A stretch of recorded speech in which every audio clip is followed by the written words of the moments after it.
Hey, vegan freaks, it's Monday, December 19th, and welcome to our 21st podcast. When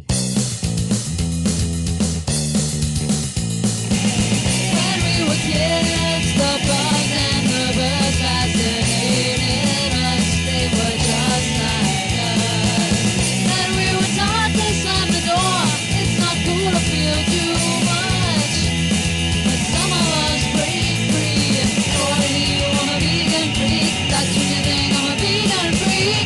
You're a vegan, I'm a vegan freak. Happy as later, I'm a vegan freak. Hey, vegan freaks. Welcome to another edition of Vegan Freak Radio. I'm Bob. And I'm Jenna. And Jenna wants to punch me in the head. She's pissed at me.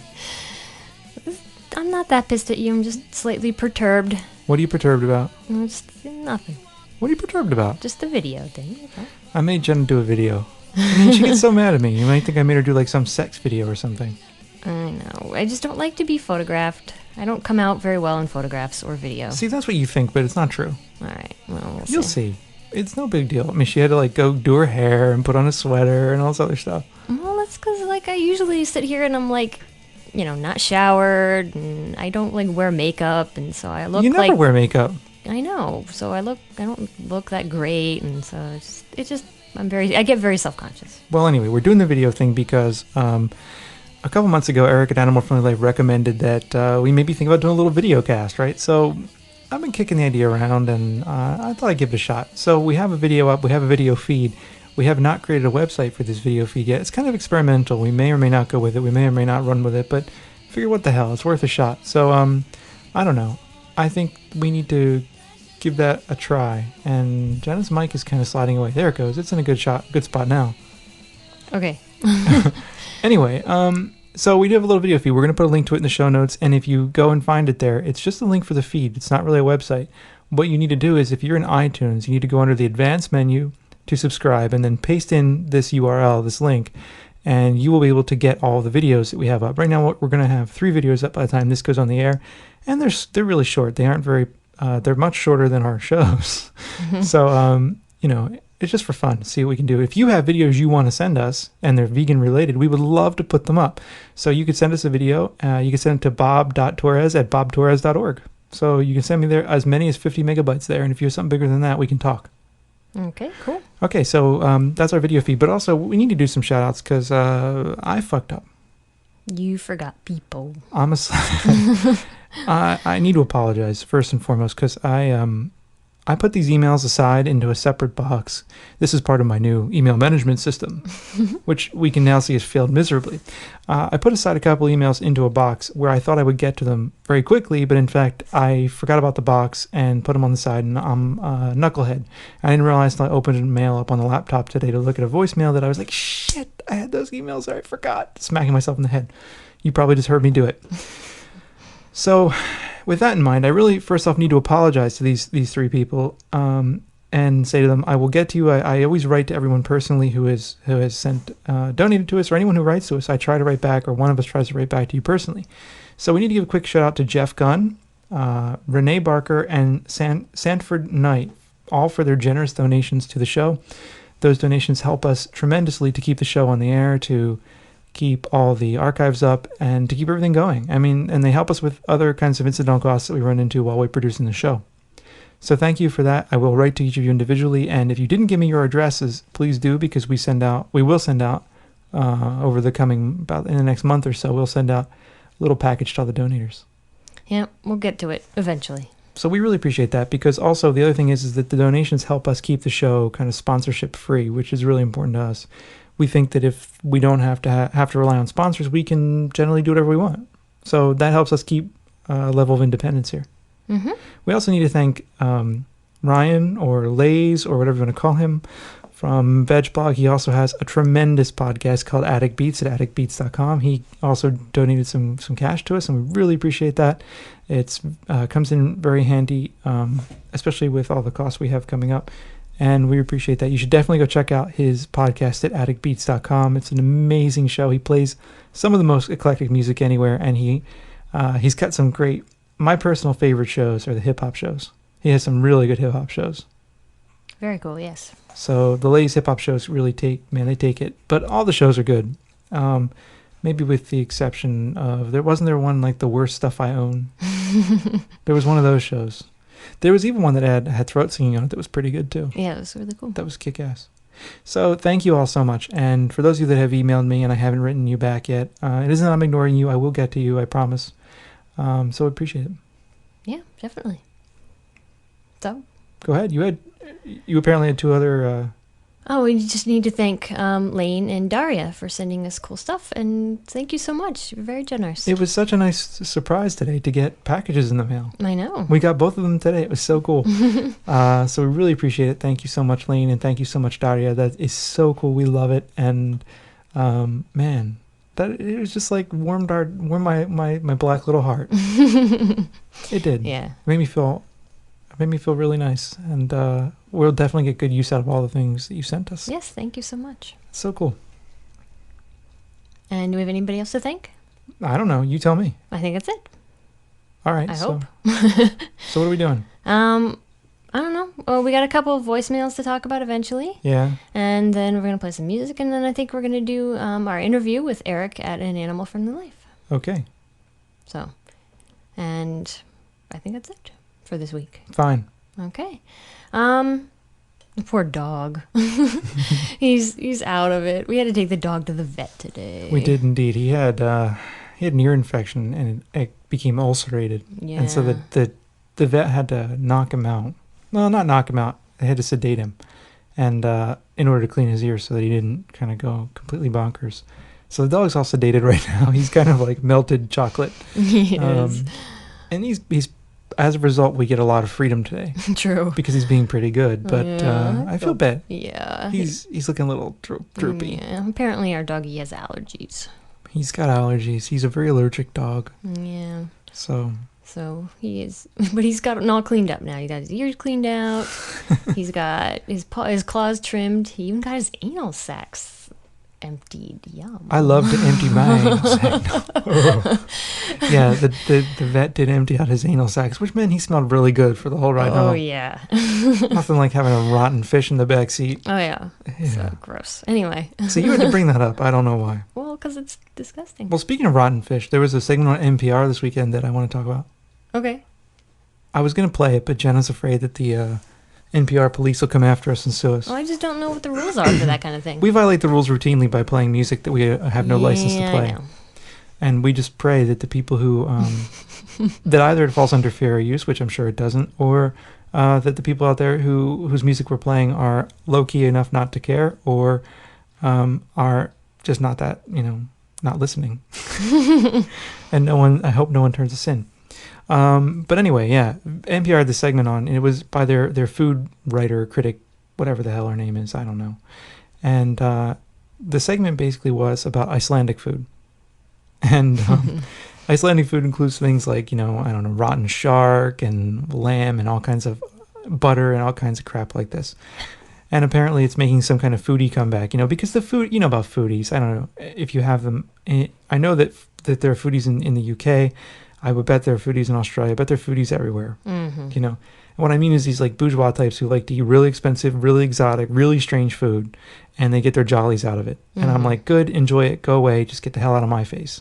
Right. So the point is that this Icelandic stuff is now going to be, one of these like little foodie things everybody's into, and apparently Icelandic lamb is all the rage. So Whole Foods is going to start carrying it. Oh, neat. Yeah, I thought that was kind of funny. Yeah, no shit. So Whole Foods is going to start carrying this Icelandic foodie lamb, and it just reinforces my ideas on Whole Foods being this completely bourgeois institution that caters only to folks that have a lot of money. And I think it helps reinforce the stereotype that being vegan is expensive. And for those of you that are maybe in other places and don't know about Whole Foods, it is essentially like the Walmart of the health food industry. It comes into communities, it sets up chain stores, and it runs the mom and pop operations out of business. And, it's this kind of corporate culture of homogenization of the health food industry that we see in every other aspect of our lives. Yeah, and not to mention that a lot of their income comes from their meat section and their things like lobster tanks. Yeah, they have lobster tanks in the store. Now, come on. And vegans defend this place, which I don't get. Vegans who I respect defend this place.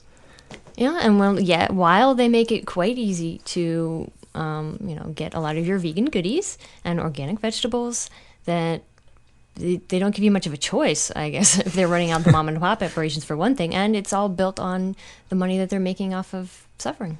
Well, yeah, and here we are also with, this other bit where we see that they're more than happy to stock, whatever kind of weird meat and dairy products, Icelandic butter and Icelandic lamb and all this other crazy shit that the meat eaters are going to be into. And I think vegans like the store. I think the vegans who like the shop like it simply because they can go there and get whatever they want. I mean, I think, though, that, our ethics and our values are more important than that, personally. Yeah. Plus, you don't have to buy all that stuff to be a vegan. It doesn't have to be hard. You can go just hang out in your produce aisle There in you your go. grocery store and get some whole grains. Well, it also or order off the internet. It sends home the idea, though. I mean, to kind of tack onto that it sends out the idea that it's expensive to be a vegan. I raised example in our blog where there are 60 some comments on this rant that I wrote a while ago. But I raised the point in the blog that if you were to tell some working class person that they could be a vegan, but that the place where they could get all their vegan food was Whole Foods, they would laugh at you. Because you don't, I think first off, that's a barrier to entry right there. Secondly, it creates this, it continues the impression that being a vegan is expensive. I mean, can you go to Whole Foods and not spend $1 million? And third, I think, I don't know, I think we need to send home the idea that veganism is something you can do in your grocery store. Mm-hmm. And you can. You can. You can buy an assload of beans, rice, tofu, all the stuff you can get at any grocery store, even in the heartland of America. And it's cheap. Mm-hmm. Yep. I mean, Definitely. look at Indian food. Yeah. You can make, once you've got the spices, Indian food is so inexpensive to make. Yeah. And you can make so even much. The spices. I mean, you can buy online. The place we buy our stuff at, you can get it for like $1, and you can get 7 ounces of chili powder or 7 ounces of whatever spice you need, and it's so cheap. It is and cheap. They last a long time. It does. So, anyway, yeah. You having fun? Fun doing what? Doing the podcast with me. Yeah. Good. So that's my little rant. I'm sorry. I know that, for example, Gary, who has an amazing blog, animalwritings.com, and Eric, who we're going to have on later on the show. These guys, I know that they're staunch defenders of Whole Foods, and I don't mean to diss them personally because I really respect both of them. I think they're awesome and doing great things for the movement, but I respectfully disagree with their views. Yep, we just have to agree to disagree. We have to agree to disagree, but I think that intrinsically, the interests of animal welfare are at odds with the interests of animal liberation. Mm-hmm. I mean, And for those of you who don't know, they bring it up because Whole Foods, while they have this meat and everything, they're trying to introduce these animal welfare standards as part of their thing that they do and as part of their image. And while they're still going to sell the meat, they're going to try and do things like, I think I read in Veg News that they're trying to not get cattle branded. Big fucking deal. Yeah, exactly. But they're still going to, put the animals through the horror of slaughter.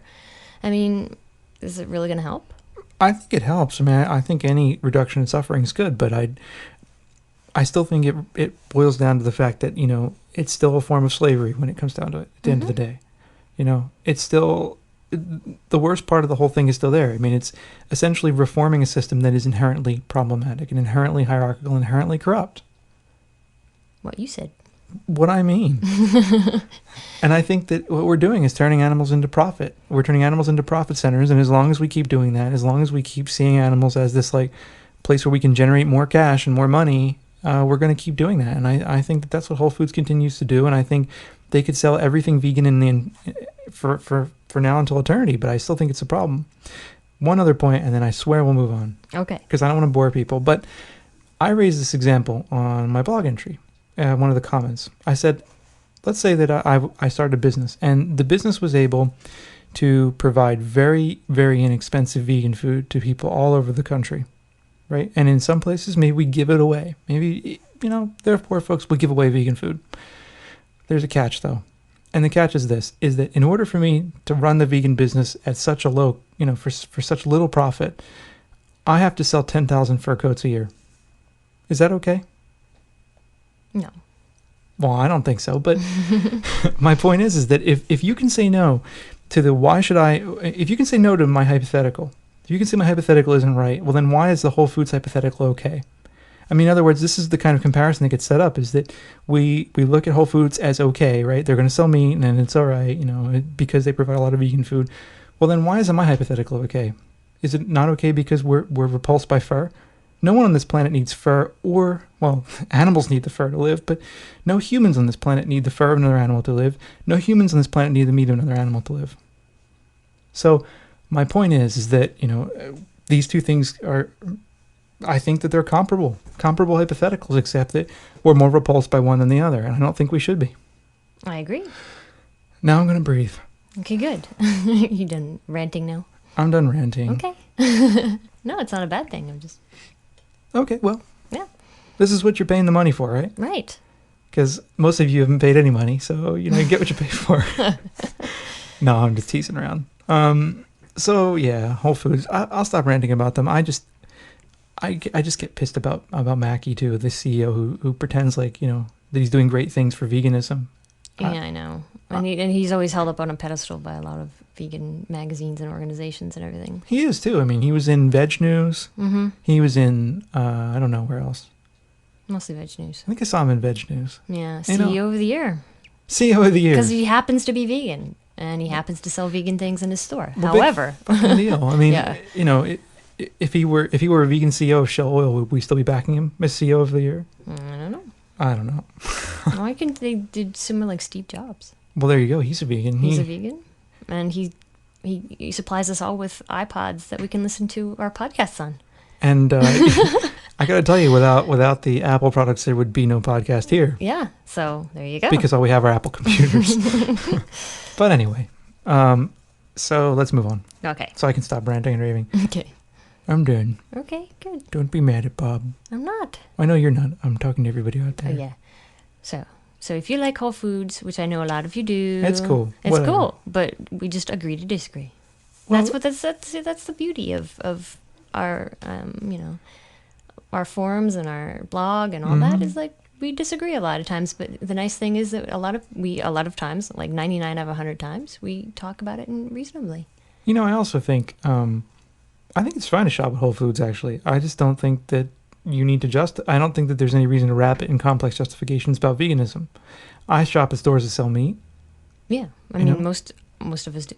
Yeah, so I just what annoys me is the whole justification of the CEO putting the CEO on some kind of pedestal. But to me, he's no better than any other CEO. I mean, to me, he's no more than any other rapacious CEO out there who loves capitalism. And on top of it all, he has a blog that Misanthropy pointed me to, where he talks about the benefits of the free market and the benefits of capitalism as a system that allows everybody to achieve and do whatever they want in the world and all this other bullshit, right? And it works if you're rich and you're white and you're male and you live in the West. And if you're anybody else, it doesn't. Nope. Or it doesn't work quite as well. Not at all. Grumble, grumble, grumble. I haven't taught this week, so I've got all this pent-up kind of teaching energy that needs to work its way out. Mm-hmm. Okay, so we really will move on, I swear. All right, voicemails. We're going to do voicemails and anything else to talk about? No other things going on in our lives? Jenna made cookies. She's trying to fatten me up for the holidays. I'm fattening myself up for the holidays. I've been eating so many cookies. My God, the cookies are amazing. Oh, vegan with a vengeance. Yeah. Oh, excellent cookie recipes. They are very good cookie recipes, but we need to talk about our forums very quickly. Okay. We are having, for those of you that are on the forums and maybe haven't been there in a while, you need to pop in because we're having a little awards thing. And I need to thank the various sponsors on the air of our award ceremony. We've got Cosmos, who was Cosmos Vegan Shop, who was kind enough to donate a little grab bag of chocolates for us. We've got Food Fight Grocery, who is donating a tote bag. We have Liz Lovely Cookies, who's donating some cookies, including... Should I say this? Yeah, because they talked about it in their interview. Okay. Including a new kind that will be coming out very soon. And I was tempted to steal the new kind and eat them. So whoever wins that kind, be thankful because we almost ate it. That's right. We almost ate it. And who else do we have to thank? Oh, Good Baker. Lee from Good Baker is going to donate some mixes to the cause. Are we missing anyone? Did you say Food Fight already? Did I miss that? I said Food Fight tote bag, yeah.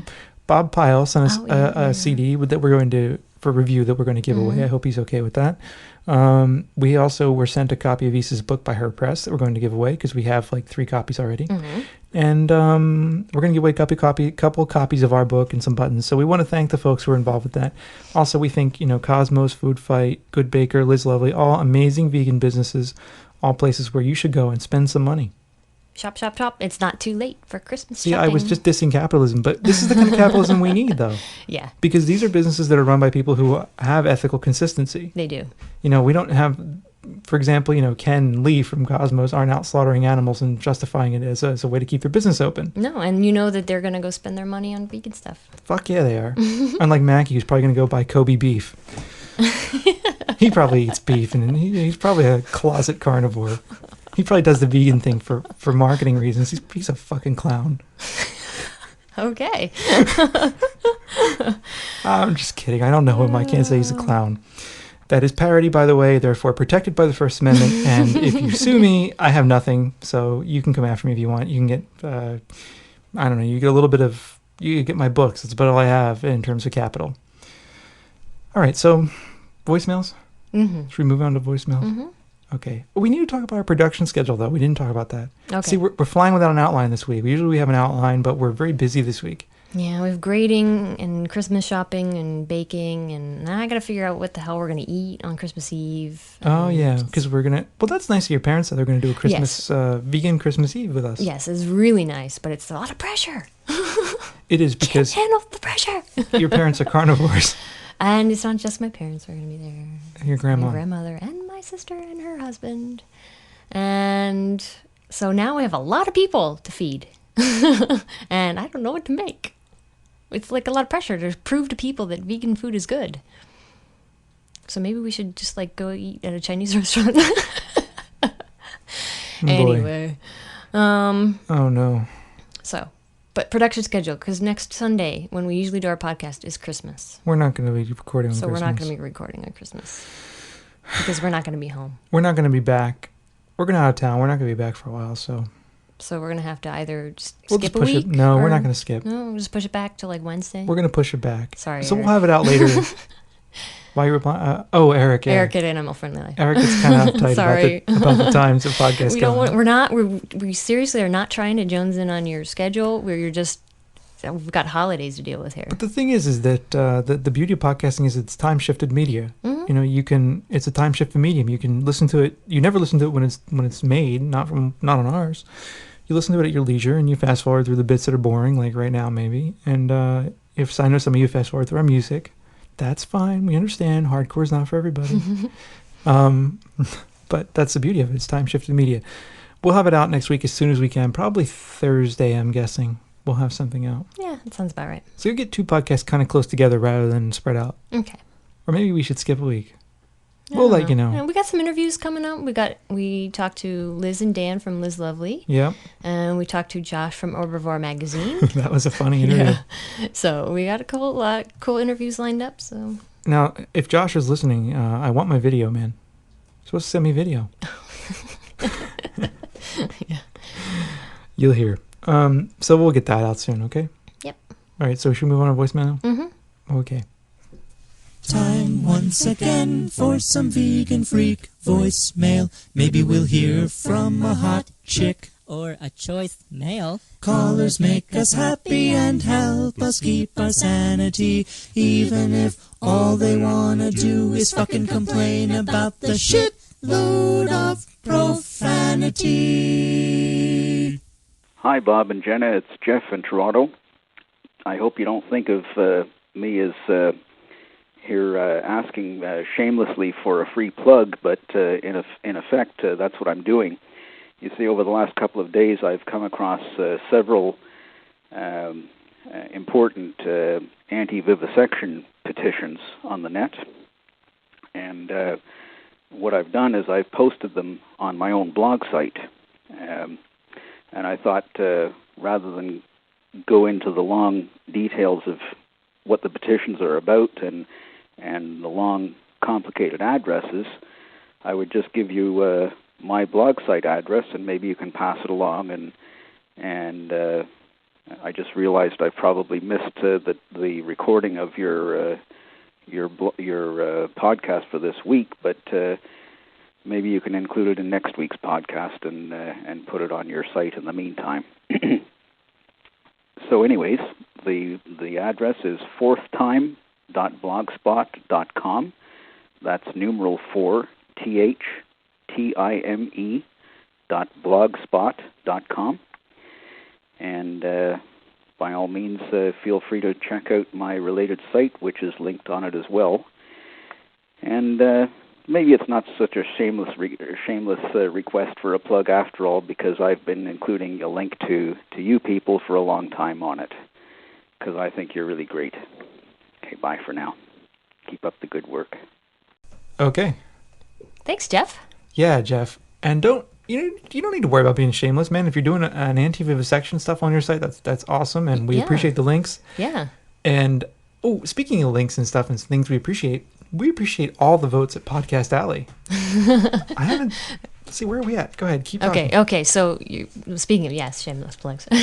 No, anyway, but thank you, Jeff. No, I think it's important to let people know that stuff like this is out there, because a lot of us, don't find it on our own. So we need to know these things. And thank you so much for the kind words on the podcast as well. Absolutely. And we would like to encourage all of you to go there. We'll put the link in the show notes as usual. And we think it's great. And Jeff called in a couple months ago. You may remember. Mm-hmm. Some of you may remember. The loyal listeners may recall. So, yeah. So thanks for the voicemail, Jeff. Absolutely. And you're right. We got it just after we had recorded last week's podcast, so it's Yeah. in this week. So we get it. We got it in this Yep. week. We're a little behind, but we get there. So let's see. Our monthly rank is 111 at Podcast Alley. You're kidding. No, not kidding.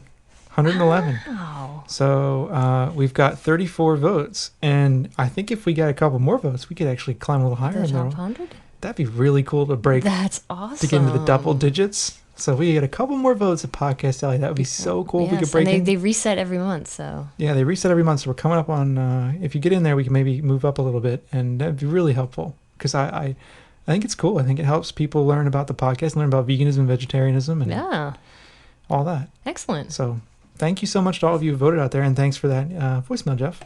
Okay, now we have another voicemail coming. Here it is. Hello, this is Julian, JB in the forums. I was just calling to sort of clarify what Peter the Aussie's comment was about companion animals. I believe what he was saying is that the discourse that we use in society is transitioning pets to companion animals, and that it's no different. It's just semantics, and that I think that's what he was asking you, how you felt about that transition. Also, I see a problem with quote-unquote pets with like a hierarchical just like bullshit with a leash, because there's like a obvious that one's a master and one's a slave in that situation. So I don't know what you guys' thoughts about that was, but unfortunately when we consider, even if we call them companion animals or pets, they're still considered property in our society, and with property it puts the burden of responsibility on the quote-unquote owner. So of course you have to keep the dog on a leash, or else it can be a hazard to someone else's self. So anyway, that's what I wanted to make a comment about that, and love the show. Okay, appreciate it. Bye. Well, thanks for that, JV. Yeah, thanks. I think that's an interesting point you raised. There is the inherent problem of property status of animals. Animals are things that are owned, like a car or a stereo or any other piece of property. I mean, if someone kills your dog and you take that person to court in the United States, I don't know about other countries, and you take that person to court and you sue for damages, guess what you get? You get the market value of the dog. Right. Which is ridiculous. Yeah. So I agree with the property status of animals problem. I think that it's a little more complex, though, than simply not wanting to have animals, because right now we're looking at a situation where there are millions of animals that need a home, that need somewhere to be. Yeah. And in fact, we were just listening this morning to Animal Voices, did an interview with Gary Francione, and I can't remember the woman's name. Tammy something, right? Yeah. Anyway, anyway, they're both law professors, and they were talking about the property. So you should go give that a listen. Yeah, it's an excellent podcast, excellent radio show. Yeah. So they were talking from a legal standpoint, which is beyond Our ability. our level right now, since we're not legal experts. But there is an inherent hierarchy implied in pet ownership, and in even having companion animals. There's a hierarchy involved. Yeah, I mean, but having a dog on a leash does not mean that you're of course it means you're the owner, but it also is for the dog's protection. It is. And for other people's protection, sure. But I mean, you put a kid in a harness. I think you should put kids on leashes. Some people do. I've seen that. I mean, so there's obviously hierarchical ratio, like blah, blah, blah, blah, blah. Blah, blah. Hierarchical.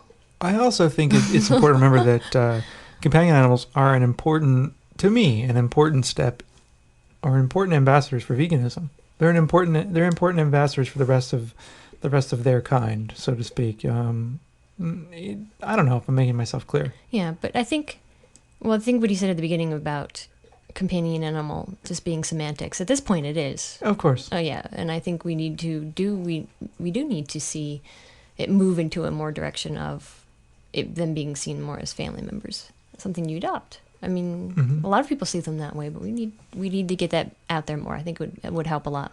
Yeah, but I think my sense of listening to that voicemail was that there is that he felt there are problems even with that, even with having animals, period, right, in your home, right, or as part of your family. Well, I think it's important that we all give them homes because there's so many of them out there that needs homes, and until everybody neuters and spays and does all that stuff, we're gonna have to do it. Somebody needs to take care of them. I agree. A lot of us do see ourselves as more caretakers than anything. I think so. I mean, I actually think it's important for humans and animals to live in companionship with one another. In an ideal world, there would be a minimal amount of hierarchy involved in that, but there's also a question of limited rationality, or certain kinds of rationalities are involved in the ways in which, we do have some control over animals, but some of that control over animals is the same kind of control we would have over children, and largely for the justification that it's for their own good. Yeah, right, because they can't take care of themselves. Well, they can. Or they can, but it would mean a diminished quality of life. Could be. It's complicated. If you have an opinion on it, and you think we're fools, or you think we don't know what we're talking about, even if you agree with us, you should call in. If you have an opinion about anything we do, you should call in. Yeah, or leave a comment. Send us an email. We're happy to read the email if you've got that, or whatever you want. So we're happy to give you some equal time on this show. It's only fair. And you can call us at 267-295-1944. As our little ditty states. 267-295-1944. Write the number down on your refrigerator door. Add the 001 country code if you call us from Vienna. That's how you leave a voicemail for good old Bob and Jenna. Okay, so voicemails are over and done with. We don't have any email this week, do we? No, I don't think so. Okay, so moving right along, we're going to play a little song for you from MDC. Yeah, we played a couple of other songs that are the Tofuti and the Chicken Squawk. Yeah, and this one is called Corporate Death Burger. It's really hard for you not to go Ronald McDonald, wasn't it? Yes, it was.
So that was Corporate Death Burger by MDC.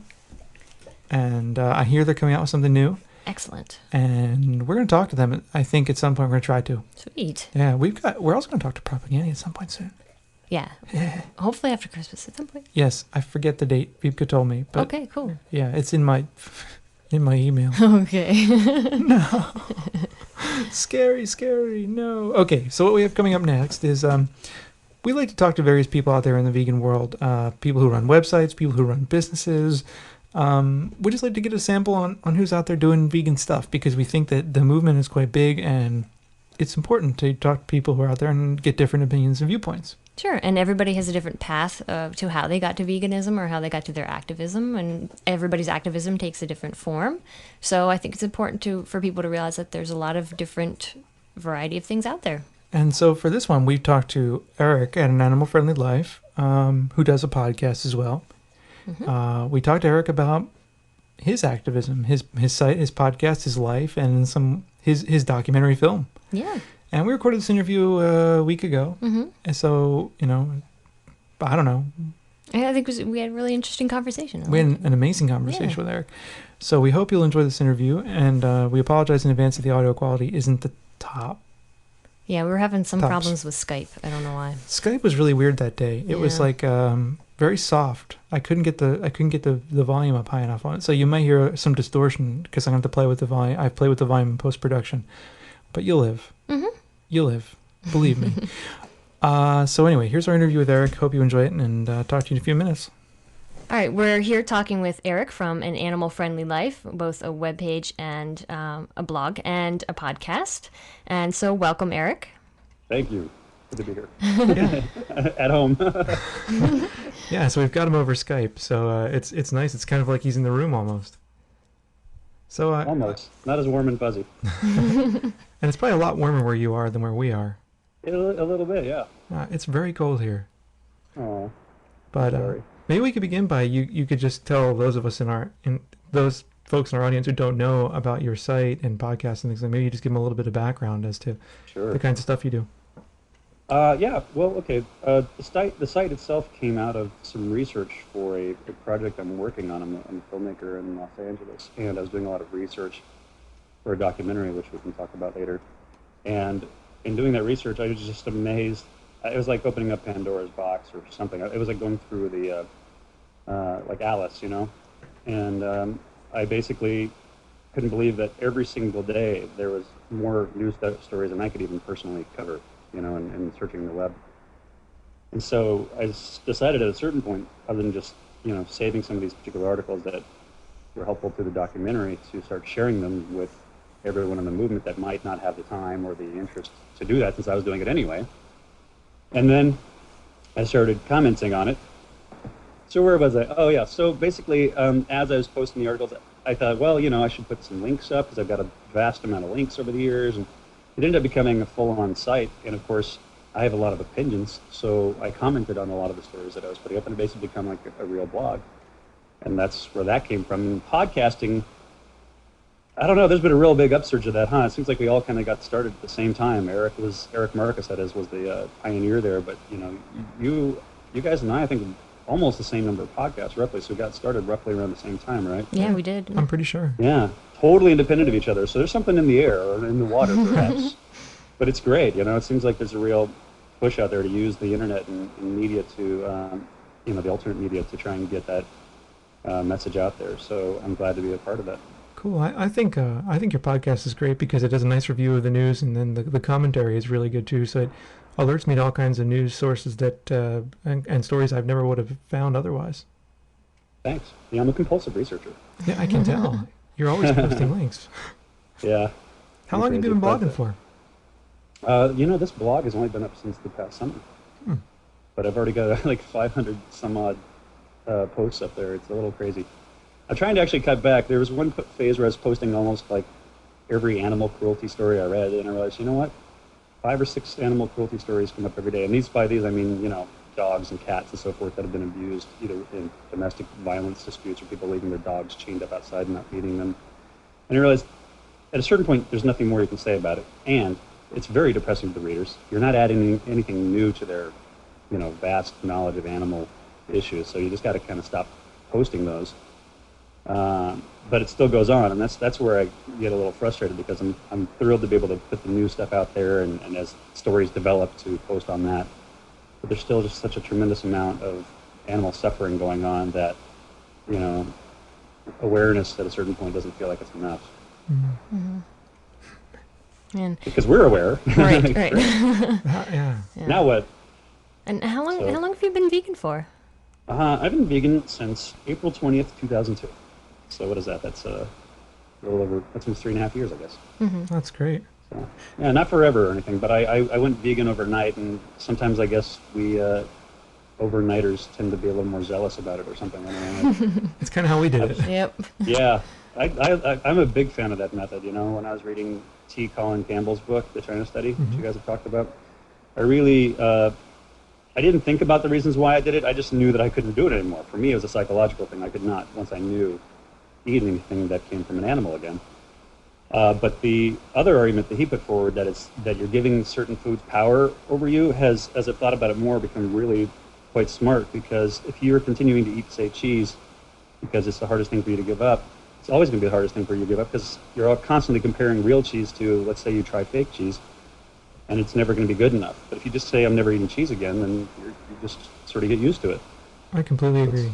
Yeah, it's interesting. I think it's the best way to do it psychologically as well, just to kind of leave it behind, and it's hard for a little while, but then it's not that big of a deal. You get over it. Absolutely. So we hear that you have a film in the works. Yes, that's the documentary that I was researching that led to the website. So I guess my website owes a lot to a documentary that I'm making based on John Robbins' Food Revolution, the best-selling book. And he had actually had a documentary made from Diet for New America. And that was actually, I guess, pretty successful through PBS and all. And it's definitely, you know, the book and the documentary are about almost 20 years old now, not quite, but documentaries have changed a lot in the last 10 years. And probably even in the last 5, if you really narrow it down, if you think about a lot of the agitprop and a lot of the, you know, like the Michael Moores and so forth, and just a lot of the technique. If you think about movies like Kid Stays in the Picture, The Corporation's a good example of one that might be a little long, but, you know, the pace just really sucks you in, and it's just really an intense film. And so you're seeing movies that are a cinematic experience, not just a lecture on tape. You know what I mean? Right. And so I thought it was really important to make a film that had that sort of approach, but, you know, its ultimate message was to empower the consumer to make change, to, as John puts it, to live more in alignment with your own compassionate tendencies. I'm paraphrasing him, but the point is not trying to change people, but trying to open people's eyes so that the choices they make are more consistent with their values. You know, people think they're compassionate. That's where my website's name came from, An Animal Friendly Life. Everybody thinks of themselves as animal friendly, except for those that are truly demented, right? Yeah, true. So it's just a matter of helping them realize that animal friendly means not eating them, not letting them suffer, and so forth. So it's sort of the same thing with documentary. John and I have talked about, obviously, before I could get the privilege to turn into film, to discuss where I'm coming from, right? And I think that we have a similar view of inclusiveness and to not alienate people, and to find a way with the documentary to not punish people for eating meat and to make them feel guilty and bad, but to empower them so that they realize how strong or how politically valuable their choice to not eat meat can be, and how it can actually free them from a number of things. Because the big part of the book that isn't really emphasized as much in the book, but will be in my film, is the genetically modified organisms, which isn't necessarily animal related, but for vegans I think it's really important. And I think you guys with your political views might agree with me, because the corporate control of our food supply is one of the, to me, one of the great threats of the next 10 to 20 years. I think so too. And one of the areas that I'm starting to do some research in is in the kind of nanotechnology. I mean, we're actually now, the food industry starting to talk about atomically modified foods, which is mind blowing. Yeah, you're gonna have physicists building our food from the subatomic level up. It's kind of scary. It is very scary. That's crazy. So, how long have you been working on the documentary for? You know, longer than I care to say, because Sorry. part of it, no, it's all right, because it's good you bring that up, because it's part of being a compulsive researcher is that you have to learn when to let go of the research phase and start working on, you know, accumulating the other materials you need. And so I've actually in the past year I've workshopped the documentary a little bit with a noted documentary filmmaker who used to actually be the president of the International Documentary Association. And so that was really helpful to, you know, I knew what I wanted to do with the documentary in terms of the style and everything. But the structure is a big thing. I'm doing a documentary that basically tells people to stop, doing what they're doing and change the way they eat and everything else, and it could easily become didactic. And one of the things that Peaceable Kingdom does so well is it avoids doing that. The documentary Peaceable Kingdom. And I wanted to make a movie that instead was entertaining and compelling, and by the end of it, you're like, yeah, I can't do that anymore, not because I've hit you over the head with all the reasons. And workshopping it really helped me realize that my approach should be one almost like a thriller, to like peel back the layers of what's really behind your food, That sounds great. And, Yeah, and then that way it just doesn't become preachy. You're actually informing people and letting them discover the whole process. I think that's great. Right. Yeah, and as a guy who came from sort of the narrative side of filmmaking anyway, it appeals to me because now I'm making a political thriller. It's kind of an exciting way to look at it. And while it doesn't change my approach to the facts, it certainly helps me structure the film and gives me an approach to like help me know exactly what type of material I'm going to need to go out there and get. So I've got I got a lot of the investigative footage already. I know a lot of people within the movement. Obviously, there's a lot of that footage floating around. In fact, I used to edit some of that footage for Last Chance for Animals, the Los Angeles location, and we put that stuff together and send it off to news stations to put on the air. So there's this vast database of that, and there's some footage that's better than others. So I want the high quality footage. And if you're listening out there and you have some really high quality footage that no one knows about, contact Bob and Jenna, and I'm sure they'll be happy to get it to me. Absolutely. Yeah, definitely. Because the key is it needs to look unimpeachable. I see some of this footage that looks practically black and white and shot on VHS or something, and it's really easy for people to dismiss that. But in this film, I want people to have watched it, and much in the same way that Eric Marcus argues in Meat Market, I want it to be so credible, so unimpeachable. I'm not going out on a limb with any of my arguments. I'm just going to hit the core arguments that are so strong and so convincing and so factually based that, and yet at the same time so compelling that, all the typical groups like the Center for Consumer Freedom and all those guys, they won't have a leg to stand on. Mm-hmm. They can try and they can criticize me personally and knock yourselves out, but they won't be able to touch the movie, That's great. And thanks. No, I think we need more of that, actually. And what I like about your approach is that it allows people to come to their own kind of rational decisions rather than kind of beating them down, Right. So, yeah, it's like, look, here's the information. We're going to give you at the very end, which the book doesn't really do, information and resources to actually make the transition. So when you walk out of the theater, you won't be like, well, now what? You'll have a little idea. Like Tanya, I've talked to Chef Tanya from Native Foods. Do you know Native Foods? Yeah, we have the cookbook. Oh, great. So Tanya and I were talking at Thanksgiving, because that's where I had my Thanksgiving meal, which was wonderful. And, I talked to her about that. She's friends with John as well, and it may well work out that she could do some kind of segment at the end where we could, take common items you could find in any grocery store, not just a Whole Foods or a Co-op or something like that, but, your average neighborhood grocery store or even a market, and put together healthful, delicious, interesting, vegan, animal-friendly meals, just to kind of give the sense that, wow, this can really be done, and it doesn't take special equipment, like rock climbing or something. That's great. So the way that you're approaching the film, do you think that, does this speak more to the kind of strategy that you think is appropriate for vegan outreach kinds of activity, or? Yeah, I'm like Donald Watson. I was reading his obituary in one of the British papers, and his whole thing is that he thinks that the truth should speak for itself, and that, getting ourselves in the picture in a way that might turn people off and obscure that truth, it sort of muddies those waters and makes it harder for the truth to be the clarion call for itself. And then I'm paraphrasing heavily because I don't have it in front of me, but I like that. There's something about, we don't need to put any spin on the message of animal liberation, because once the facts are made known, they speak for themselves. That's why I'm so profoundly affected by my potential ability to reach people with video footage, because there's so much truth in pictures, and yeah, editing does all kinds of things, but if you hold the camera on a pig and a sow in a crate, and that's the reality of the situation, that you don't need to like you said, hit people over the head or anything else. It does all the work for you. And so for me, I'm trying. We all have our natural tendencies to get negative about situations when they seem overwhelming, or when people are being negative themselves, or being downright jerks. And you like I'm toning my words down, but I want to respond to those people in kind, and sometimes I do. I think I even used the word crap in my last podcast. You know what I mean? Yeah. Ooh, look out, Eric's getting crazy. And in my personal life, I talk just like a sailor. You know what I mean? Because for me, they're just words. Right. But I try to have some respect for my audience. Not that you guys don't. Your audience is a little different from mine, I think.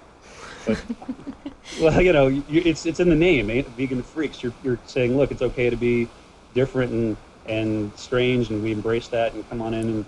And I think that some people that are afraid of being considered strange might be intimidated by that. Hopefully, they'll embrace it too once they realize.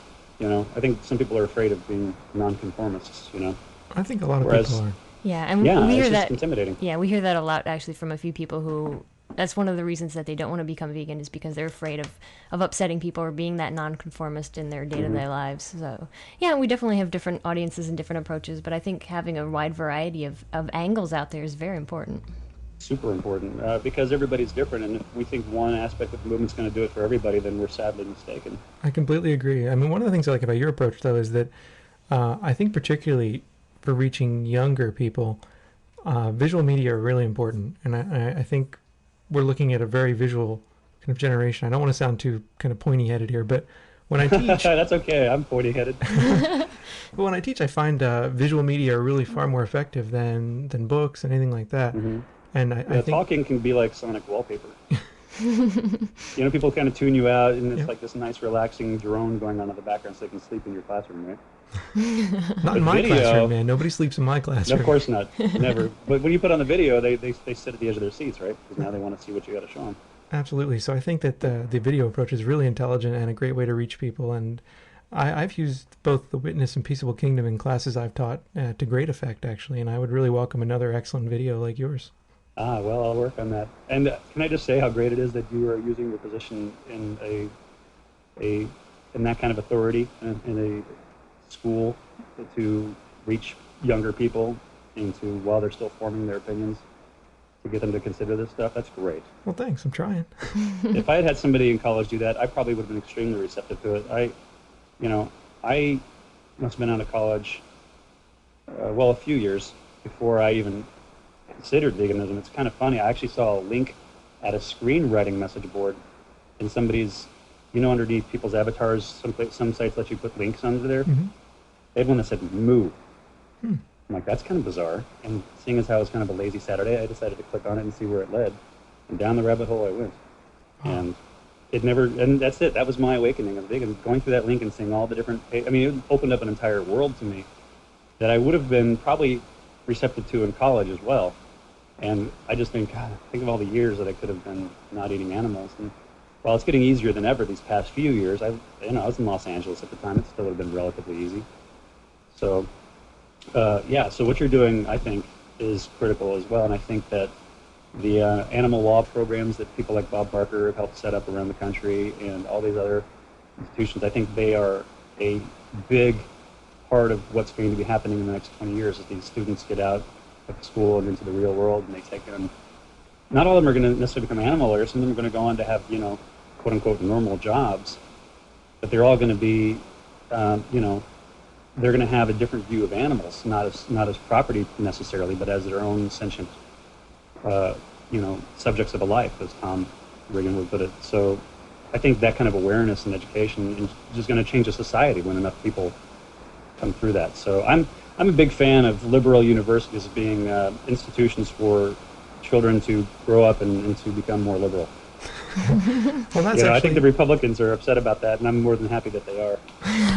Well, me too. But I think that's actually at the heart of the whole mission of a university or a liberal arts university is to create educated citizens and to open up their minds. Yeah. So we're trying to get people who are rational and able to think about the world they live in very critical ways. Right. To not, say this is the way it is. No school should do that, but to say, listen, this is out there and you should know about it and you should think about it and come to, here's how to organize your thoughts about it and here's how to use this information, but we're not going to tell you what's right or wrong. But generally that leads to more liberal people because they hopefully are more open-minded when we let them go out into the world. Well, excellent. Definitely, yeah. Worked for me. Excellent. Wonderful.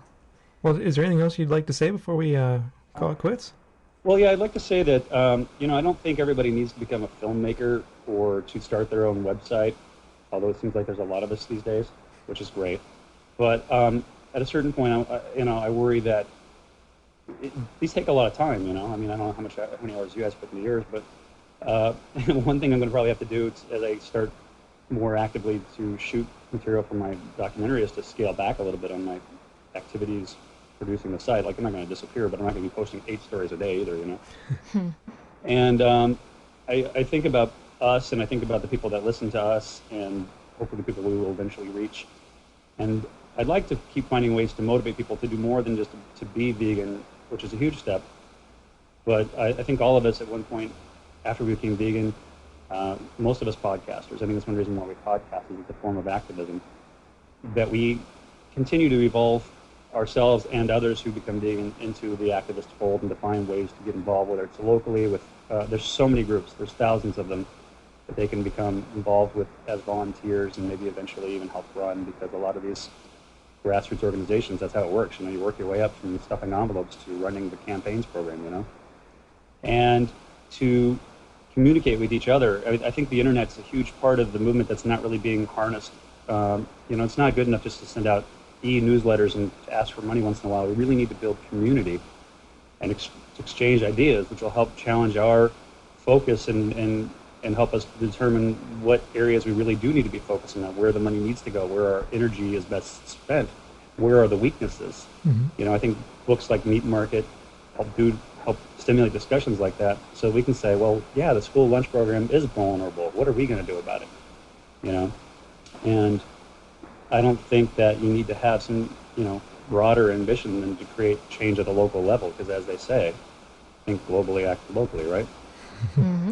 And we can all do that. It's just a matter of, especially parents that are concerned that their students, not just their own child, but of course the students at their local school district are eating, USDA meat and everything else that are being basically provided to the schools under that program. There's been cases where schools were able to, as I've been blogging about, that were able to change that whole paradigm and to feed their students much healthier food, and that often meant a more vegetarian diet, which of course reduces meat consumption. And again, it's getting to the youth again, and they're starting to think about food as something besides meat and potatoes. And so I think that I can't stress enough how important it is for all of us out there that are wondering how we can, help. Not everybody needs to go national, or international, like with a podcast or a film, but can actually do a lot in their own neighborhoods. And if everybody, across the country and the continent is doing something in their own local community, in 10 to 20 years from now, we're going to see a much different kind of society. I completely agree. Definitely, yeah. I think if everybody out there who is vegan now just maybe even started talking to a couple folks around them, that would help tremendously as well. Mm-hmm. It's what's that growth? I wouldn't call it geometric per se. You're probably more pointy-headed about this than I am, and I'm only saying that because you're much better with this internet stuff than I am. But the chain reaction, yeah. I mean, if you can help one person go vegan and help them stick to it, like be their sponsor, and you do that once every couple of years, and eventually maybe they get confident enough to do the same thing, it is a chain reaction. I think we need a 12-step program for meat eaters. I think you should work on that. That'd be your next book, guys. Right. No, I think what 12-step program for meat eaters. Yeah, definitely.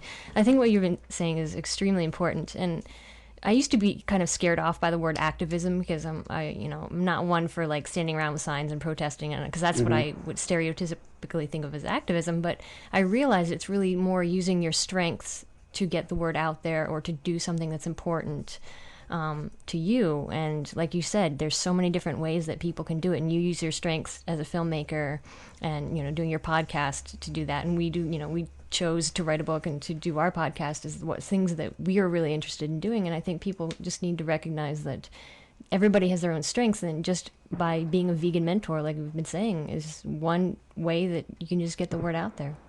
Let me just add, I think that's the perfect way to put it. I wish I'd been so articulate about it, because it happened naturally for me to choose it because I love doing it anyway, and I would have done it either veganically or non-veganically.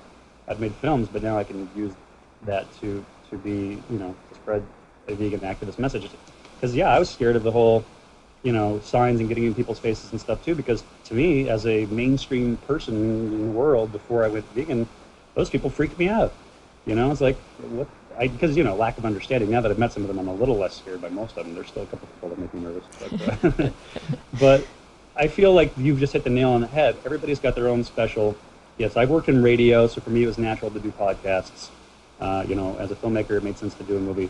I don't know what else I do. I mean, I'm a writer too, but I went away from narrative writing years ago, and I've tried to write 2 books and I've abandoned them completely, so it's kind of embarrassing. But I think the point is that if you are, make another example. If you are a vegan fireman, isn't it Colin Campbell's son, or no? It's Caldwell Esselstyn's son, the fireman. Well, when they do the bake sale for the fire department or whatever, he can put out vegan cookies. That sounds like small potatoes, but I don't know what community he lives in, but if you've got vegan cookies as an option, whenever I put out vegan food, when I go somewhere that's not vegan and nobody even knows I'm vegan, and suddenly they start asking about it. And I've had a lot of people change their minds or go to lunch with me and have a vegan lunch for that one day, and it starts to feel more normal to them. And that seems like it's not that big a deal, but those are the kinds of things we need to be doing besides just keeping it to ourselves. I think people are afraid to talk about it because they don't want to be seen as some kind of radical. But I think radical problems require what seems like radical changes to get back to what makes sense to being of sound mind again, because what we're doing to ourselves as a society and as individuals, with our health and the planet and everything else, that's a radical problem. It is indeed, and it does require some very creative solutions, but I think you've got a bunch of creative ones out there, and I'd like to encourage all of our listeners to also pursue creative solutions on their own too. I mean, I think a lot of our listeners already are, but for those of you that aren't, man, it's about time. Yeah. Up to it. Maybe we should institute a take a vegan to lunch day. we can all take an omni to lunch day. There you go. We could all introduce somebody to the lovely world of vegan food. Take a soon-to-be vegan to lunch. Yeah. You got meatless Mondays and take a nominee to lunch Fridays. So, in closing, I guess one thing I would ask is if you have any good advice for on-the-fence kind of people who are maybe vegetarians and right on the border going vegan and not quite there, because I know a lot of our listeners are in that kind of area. So, you have any good advice for them? That'd be a great way for us to close. You guys, because we were just talking about going cold tofurkey. I would say for those of you that are on the fence, you're on the fence because you're still eating things that you associate with good tasting food, and there's no adequate substitutes. There are no egg substitutes or cheese substitutes in veganism that are great. If that's an obstacle you just can't get past, then you need to think about that a bit, because how important is it to you to reduce the suffering of the animals? And if it's that important to you, surely you can live without chewy cheese and gooey eggs, because frankly I haven't had either of those for 3.5 years, and you know what, I don't miss them at all. It's just getting around that corner. So do it for the animals, and don't worry about whether you're doing it for yourself or not. I say that anytime you do something for yourself, you're going to cave once in a while, you're going to cheat or whatever. But if you're doing something for a higher purpose, if you're thinking about the poor animals that are in those cages, those battery cages, and the dairy cows and their calves and all that, when you look into the production of egg and dairy and you think about it, okay, so I'll miss cheese, no big deal. Give me that pint of soy cream, you know what I mean? Find another junk food or something. Find something else that's a comfort food for you. Maybe that's really what this ultimately boils down to, because I had a hard time thinking about, when I said I was going to go vegan cold tofurkey, I said, well, okay, this is going to be difficult, but as long as I can find some other, comfort foods and junk foods to replace those, I'll be okay. And then I found Soy Delicious, the Purely Decadent or whatever. Oh yeah. Yeah, I'm onto the soy cream now. I've left Purely Decadent behind because it's more expensive, and B, soy cream's so much better in my opinion. But the point is, if I hadn't found that Purely Decadent soy cream, the Soy Delicious, I would not have been as cocky about going vegan. Because if you can have half a pint of vegan ice cream whenever you want it, I always eat twice the recommended serving. Then why not? What's holding you back? Like, yeah, you can have cheese pizza, but forget the cheese pizza. Have a half pint of soy cream and eat your pizza without cheese. It's like, how's that for a treat? You know what I mean? Stay in, watch a movie. So I think that it's just a matter of looking at it in terms of not depriving yourself, but finding vegan items that you can treat yourself to that are equally as exciting. Oh, that's wonderful advice. Definitely. Very well put. Well, thank you so much for coming on. We really appreciate it. Would you like to mention your website again? Yeah, it's animalfriendlylife.com, and it's open 24/7. Wonderful. Thanks, Excellent. Eric. Thanks. We really Thank you appreciate guys. it. Great talking to you. Yeah, we enjoyed it too. Hey, take it easy. Okay, so that was our interview. Yeah. Very interesting conversation we had. Uh-oh. Uh-oh. Dog Here wants comes the dog. attention. Apparently the sedation is wearing off. Yes, it is wearing off a little too rapidly. Well, they sedated him enough for a 60-pound dog, and he's 85. Yeah. 85 pounds of dog meat. 85 pounds of dog Yeah. meat. Speaking of the vet, I forgot to mention that when we got there Oh, was a geez. sign on the cash register or whatever the hell it was, the big metal thing. Anyway, A filing cabinet. filing cabinet for a rabbit hunt I know. at the vet's office. That freaked me out. What if somebody comes in with their pet rabbit? How are they going to feel then? They're going to feel like it's going to be hunted. Yeah, that's horrible. It is horrible. And most people that go there love their animals so Of much. course they do. Of course they do. It's ridiculous. It was a rabbit shoot, a canned rabbit shoot at that. I mean, they just stock a place of rabbits and then shoot the hell out of them. I think that's really fucking ridiculous. It's really sick and wrong. We should go protest. Yeah. We should go be hunt saboteurs. See, now we can't do it because I No. already talked about it. Of course. Not that I think that I would ever do that. It's bad. It is bad. You hear that, FBI? Bad. Very It is bad. Because, we don't want a sneak and peek at our house. No. Okay, so anyway, anyone who did a sneak and peek at our house would be incredibly bored. Yeah, we sit there on chat most evenings, chatting. We were on the computer most of the day, But there's grading nothing- papers. But there's no exciting literature here. I mean, there's nothing like ridiculously interesting in our house. We're boring. We're pretty boring people. Mm-hmm. We are. I'm kind of a hermit. Yeah. Well, it's also winter, which means it's like hibernation mode around here. That's true. I have to fight the winter 15. Yeah. Actually, it's usually more like 5. I usually gain about 5 pounds of it and then lose it in the summer. Yeah. I have this fluctuation. Just don't feel like doing anything. Not really. So anyway, we're done for this week. We have so much grading and Christmas shopping to do. We're so far behind. In the interim, we hope you enjoy whatever holiday is that you do over the winter, whether it be sacrificing trees for the gods or I don't know what all the people do out there. Kwanzaa, Hanukkah, Christmas. I think Ramadan's over, isn't it? Ramadan is, was I earlier. think, over. I don't know. I don't know. I don't know. Whatever religion you're into, whatever holiday you're about, whatever it is that you're into, just do it in a way that makes Bill O'Reilly angry. It shouldn't be too hard. We'd appreciate that. So we'll be back next week. We'll be a little late, but we'll be back. And next week we're going to have our interview. I'm not sure if we'll run an interview with Josh from Herbivore or Liz Lovely next week. We'll have to figure it out, see what fits and where we have time at. Okay. But for now, that's it. Have a happy holiday. Don't drink too much soy nog. Yep. Oh, for those of you outside the U.S., nog? It's a character on Deep Space Nine. What is nog? Well, silk nog is silk soy milk flavored with like nutmeg. But what is and nog? stuff. But nog is gross. Eggnog is the traditional. It's like eggs and Shit.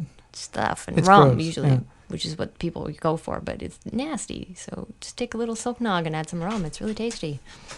Spiced rum is even better. Spice rum is really quite nice. Anyway, enjoy your holiday. I don't know.